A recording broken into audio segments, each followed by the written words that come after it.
여러분 안녕하십니까? 6월 12일 금요일 뉴스투데이 강원입니다. 민선 7기 강원도정이 임기 2년을 지나면서 이제 후반기에 접어들었습니다. 그런데 공약 이행 속도는 전국 최하위이고 공약 이행을 위한 재정 확보율도 저조한 것으로 나타났습니다. 허주희 기자가 보도합니다. 최무순 지사가 공약했던 춘천철원 고속도로 건설 사업. 임기의 절반을 지나고 있지만 아무런 진척이 없습니다. 제천 삼척 고속도로와 속초 고성 고속도로도 마찬가지입니다. 지금 와서 그만둘 수 없다는 논리로 밀어붙이고 있는 춘천 레고랜드 사업은 강원도 재정에 계속 부담을 주고 있습니다.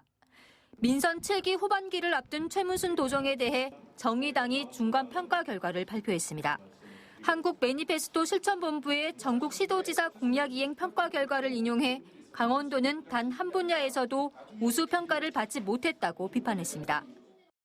특히 강원도의 공약 이행 완료율은 14%에 그치면서 전국 17개 시도 가운데 최하위를 기록했습니다.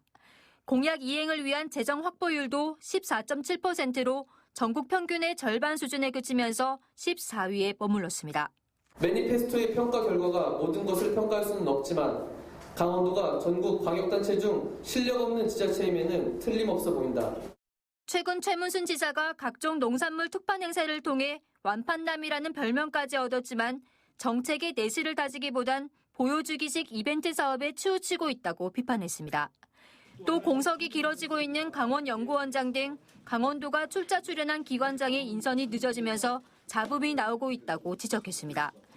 이에 대해 강원도는 공약 이행이 저조하다는 점을 인정하면서도 남북관계나 코로나19 등의 외부 영향으로 불가피한 면이 있었다고 해명했습니다.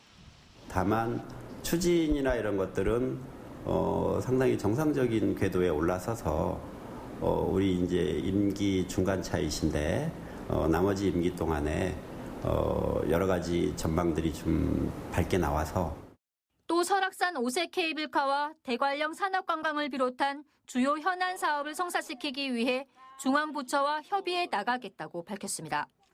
삼선 최무순 도정이 강원도를 이끈 지 10년이 다 돼가지만 정책 공약과 재정 확보에서 모두 초라한 성적표를 보여주고 있습니다. MBC 뉴스 허주입니다. 영월군의 쓰레기 매립장에서 침출수 수백 톤이 인근 하천으로 무단 방류된 정황이 확인됐습니다. 해당 부서의 책임자는 지난주 보도해드린 이른바 멱살잡이 갑질 공무원인데요. 영월군은 멱살을 잡힌 공무직 직원이 알아서 무단 방류를 했다는 황당한 결론을 내리고 침출수 무단 방류를 덮으려고 하고 있습니다. 황구선 기자입니다. 영월의 쓰레기 매립지에서 나오는 침출수 보관 탱크입니다. 관리 일지를 보면 이 탱크의 수위는 작년 10월 초 급격히 내려갑니다. 2일 5.7m였던 수위가 3일엔 5.2m로 4일에는 5m로 내려갑니다. 이런 식으로 닷새 만에 수위는 4.7m가 됩니다. 100cm가 낮아진 겁니다. 이러한 측정 기록 자체가 침출수 무단 방류의 증거로 지목됩니다. 허가받은 대로 침출수를 데워서 증발시킨다면 닷새 동안 기껏해야 5cm를 줄일 수 있습니다. 나머지 95cm만큼의 침출수 950톤이 인근 하천으로 무단 방류됐다고 볼 수밖에 없습니다. 작년 10월 2일엔 태풍 미탁의 영향으로 영월에 80mm가량 비가 내린 터라 수위가 오르면 올랐지 낮아지기는 사실상 불가능한 상황이었습니다. 비가 내리는 걸 감안 안 해서라도 950톤, 60톤이 방류가 됐다면 비가 온 걸 감안하면 더 됐을 수도 있고요. 침출수 관리부서의 책임자는 공무직 직원 멱살을 잡고 수십 미터를 끌고 다녔던 영월군청의 7급 공무원 A씨. 멱살잡이에 사이렌을 동원해 잠까지 못 자게 하면서 갑질을 일삼던 터라 A씨의 무단 방류 지시를 거부할 수 없었다는 게 부하 직원들의 증언입니다. 비 오는 날 어쨌든 저녁에 전화로 물 빼라고 얘기를 하고 근무 교대 시간에 수위가 안 떨어져 있으면은 뭐 저녁에 뭐 했냐 그러고 몇 시간 뺐냐 그러고.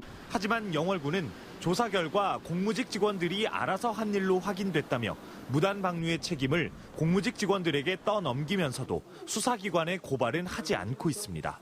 쓰레기 침출수 수백 톤이 무단 방류된 정황이 드러났지만 누가 왜 이런 일을 벌였는지 제대로 확인하려는 움직임은 없습니다. MBC 뉴스 황구선입니다. 강원 동해안에는 3개 시군의 요트 계류 시설이 갖춰져 있을 정도로 이 요트가 해양 레저로 자리를 잡아가고 있습니다. 그런데 정작 관광 상품으로서는 앞바다를 유람하는 수준에 머무르고 있는데 각 항포구를 연결해 체류 시간을 늘리려는 탐사가 시도되고 있습니다. 김형호 기자가 보도합니다. 20여 척의 요트가 계류 중인 강릉항에서 요트 3척이 관광 항로 탐사를 위해 출항합니다. 항구를 벗어나 바람이 불어오는 앞바다에서 돛을 펼치자 요트에 속도가 붙습니다. 목적지는 강릉항에서 북쪽으로 17km가량 떨어진 주문진항. 조업 중인 어선과 바다에 설치된 그물을 피해 연안을 따라 이동하다 보면 어느새 항포구에 도착합니다. 이렇게 엔진과 바람의 힘으로 가는 요트를 타면 강릉항에서 주문진항까지 2~3시간가량이 걸립니다. 항로 탐사대는 강릉항과 주문진항 사이에 있는 작은 포구도 들러 관광 코스를 개발했습니다. 바다에서 아름다운 항구를 보면서 들어오는 느낌이기 때문에 정말 해외 항해를 하는 그런 기분을 느낄 수가 있죠. 영동 지역에는 장거리 항해가 가능한 100여 척의 세일 요트가 있는데 해양 관광 산업으로서는 현재 가까운 바다를 1~2시간 돌고 오는 수준입니다. 1시간 정도 바다 앞에 갔다가 사진만 찍고 돌아오는 그런 아주 초보적인 단계에 머물러 있습니다. 그거를 이 아름다운 항구들을 서로 연결해서 각 그 항구의 특색 있는 그런 관광 상품을 개발하고자 하는 겁니다. 강원 동해안에는 강릉과 양양, 속초에 요트 계류장이 있고 지역 항포구마다 짧은 기간 요트 정박이 가능해 앞으로 중장거리 해양 레저로서 요트 관광에 관심이 모아지고 있습니다. MBC 뉴스 김영호입니다.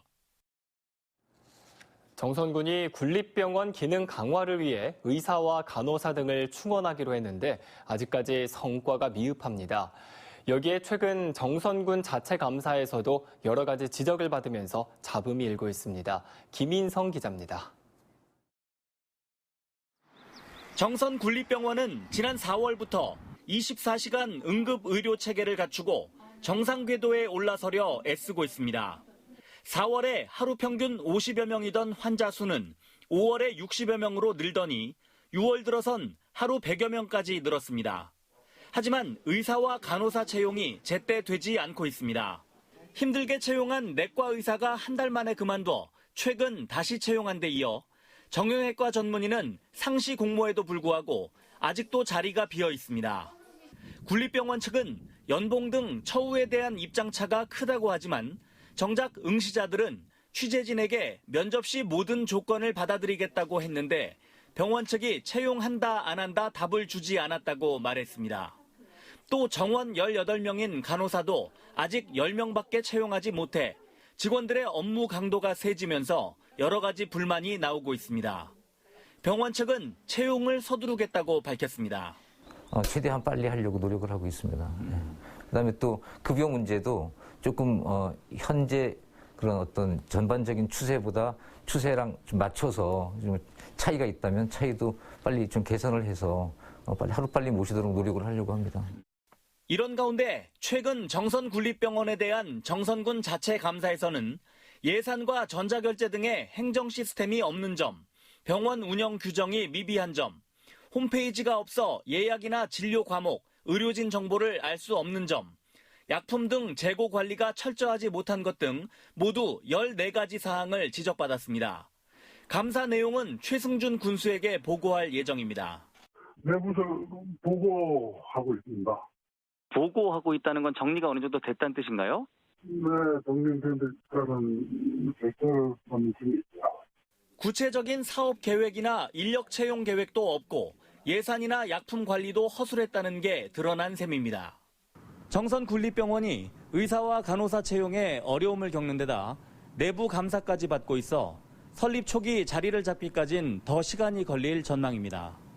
MBC 뉴스 김인성입니다. 탈북민 단체가 오는 25일 대북전단 100만 장 살포를 예고한 가운데 접경 지역에 경찰력이 추가 배치되는 등 긴장감이 높아지고 있습니다. 강원지방경찰청은 오는 25일까지 철원을 중심으로 경찰 기동대를 추가 배치해 경계에 나서는 한편 화천과 인제, 양구, 고성 등에 순찰을 강화하고 있다고 밝혔습니다. 한편 지난 5일에는 접경정 10개 시장 군수들이 탈북민 단체의 대북 전단 살포 행위를 중단시켜달라는 건의문을 통일부에 전달한 바 있습니다. 6.15 공동선언 실천을 위한 남측위원회 강원본부가 미국을 향해 자국 이익만 극대화하는 대북 제재의 폐기를 촉구했습니다. 위원회는 최근 미국의 대북 정책은 싱가포르 북미 정상회담의 합의 내용에도 어긋난다며 미국의 대북 압박 정책으로 모처럼 찾아온 한반도의 평화 흐름이 긴장 국면으로 전환되고 있다고 논평했습니다. 이어 우리 정부는 남북 문제의 당사자인 만큼 남북 공동선언을 즉각 이행해야 하고 그래야 국민적 동의와 국제적 지지를 받을 수 있다고 주장했습니다. 동해안 해수욕장 88곳이 다음 달 10일부터 순차적으로 문을 엽니다. 강원도 환동해 본부에 따르면 다음 달 10일 속초와 고성, 양양, 동해, 삼척 지역 해수욕장이 문을 열고 강릉 지역은 17일부터 운영에 들어갑니다.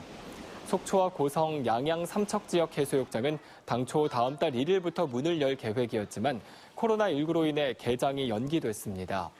폐장일은 고성과 삼척 지역이 8월 16일로 가장 빠르고 속초는 8월 31일에 문을 닫습니다. 강릉시가 2020 지역 연계 첨단시티 실증사업 공모에 최종 선정됐습니다. 이에 따라 2022년까지 3년 동안 모두 98억 4천만 원을 투입해 강릉 하키센터에 3D 영상과 홀로그램, 이동형 무대, 드론 활용 공연 등 첨단 스마트 기술을 아이스쇼에 접목해 빙상 콘텐츠를 개발합니다. 강릉시는 강원도 개발공사, 강릉과학산업진흥원, 2018 평창기념재단, 민간기업 4개사와 컨소시엄을 구성하고 다음 달부터 사업을 추진합니다. 영월군이 단종 600길 전 구간에 노후된 안내판과 발판, 안전 로프 등의 시설을 정비합니다. 서울에서 영월로 들어오는 옛길, 무릉도원면 솔직고개에서 청령포까지 600길 43km 모든 구간에 6,300만 원을 들여 다음 달까지 정비합니다. 안전 로프와 발판이 오래된 위험 구간에는 오는 25일까지 출입이 통제됩니다. 영월 단종 600길은 역사적 탐방길 조성을 위해 지난 2013년에 조성됐습니다. 인제 오미자가 강원도 내 농특산물 가운데 12번째로 지리적 표시 등록이 확정됐습니다. 인제군은 인제콩에 이어 두 번째로 인제오미자가 농산물 품질 관리원으로부터 지리적 표시 등록이 확정됐다고 밝혔습니다. 인제오미자는 앞으로 지리적 표시와 등록 명칭 등을 포장재에 인쇄하거나 부착할 수 있고 손해배상 청구권 등 민사적인 특례가 적용됩니다. 이로써 지리적 표시 등록을 마친 도내 농특산물은 원주 치악산 복숭아와 양구 시래기, 강릉 한과 등 모두 12개 품목으로 늘어났습니다.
어린이 보호구역 내 불법 주정차에 대한 주민신고제가 본격적으로 시행됩니다.